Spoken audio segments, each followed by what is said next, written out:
It will be TSLPuMa going up against oGsMC. The first map is Metalopolis in this best of 7. $25,000 is on the line. I often say, but you know, I could never be a golfer. Making a putt for like $500 would make my head fall off my shoulders. These guys are playing Starcraft for $25,000. No big deal. So here we go, everybody. In the 6 o'clock position, spawning in on Metalopolis, the red Protoss, we have oGsMC.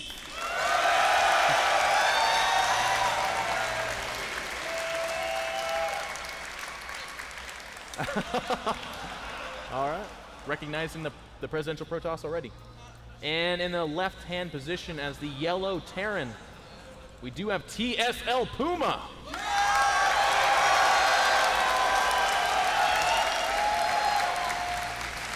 Now, Greetorp, there's a couple of interesting storylines going on here. Puma and MC are actually old schoolmates in middle school, and they're pausing, so we have time to talk about it, which is fantastic.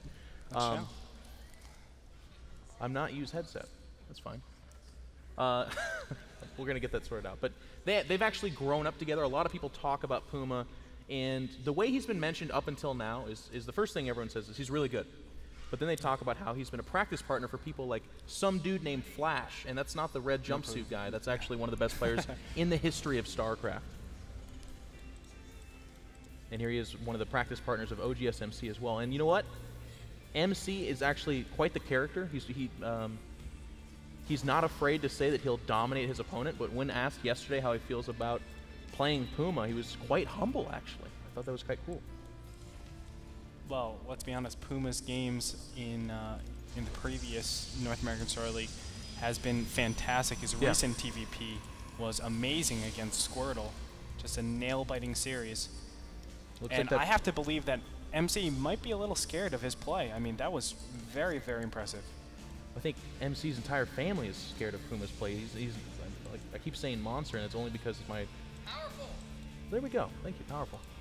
Crowd interaction. I appreciate it. Now, the probe is going to make it in here before that wall does complete, and this is actually really, really nice.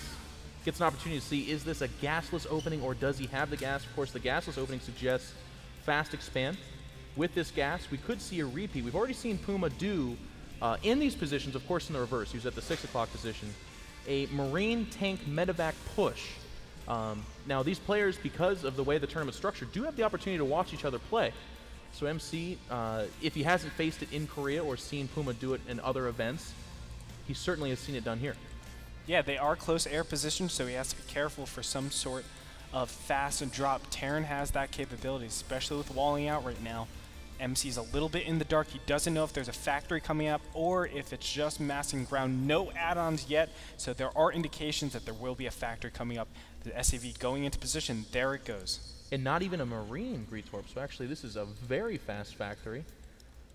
Oh, excuse me, there's one Marine out in the middle map. There he is. He's going to chase that probe off the tower. It's a really important event there, actually, too. And MC recognized that. So that's why he's going to circle around and try to keep this probe out on the map. It's something I talk about with a lot of other Protoss players. If you have that vision outside of your base, you're able to continue to know, okay, there's an attack coming or not really. In fact, this Marine's so bold, he's taking on the entire Protoss base right now. So eager for blood.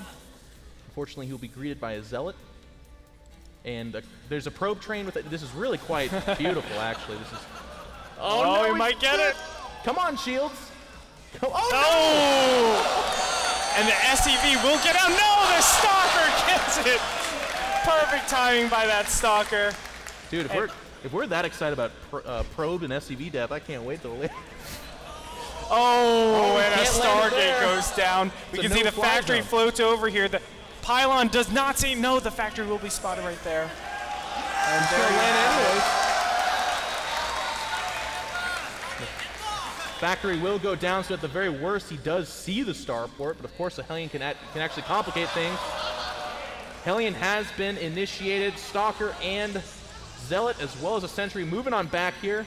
Nothing else leaving for Puma just yet, and he is upgrading combat shields. Greetorp, why combat shields? Well, combat shields, it's just a faster upgrade. It's a lot more applicable, especially with the Stargate plate that's going to come out. The first Hellion is getting out here, and it gets trapped a little bit. Goes down. But getting that combat shields, it's a lot faster, so you can have that in time for when the Void Rays do make it over to the base, but it's not going to be Void Rays. In fact, it's Phoenix. It's Phoenix's. And I'm going to go ahead and quote MC, Stargate units imba. So really not going to make any, he's just going to go for it. And this first Phoenix is quite harmless at this stage. It's going to make its way into the Terran base. Does see the second orbital command, as well as a huge influx in production. We do have 2 barracks going down on top of a starport already. So Puma is either, he saw the Stargate complete, so he has to figure as long as he can thwart any kind of Phoenix or Void Ray opening, he should be way ahead economically. Yeah, and what's important to notice is that the Terran has not yet gotten the second gas, just now actually, but the gas being late is a huge indication that there can only be this mass Marine. There's not going to be any sort of siege tanks. Of course, the factory's up. Also, no Banshee capacity, so it really limits the Terran in what MC has to defend against, and that's why we see just a very fast expansion out of this. He knows that any pressure is a little bit later on.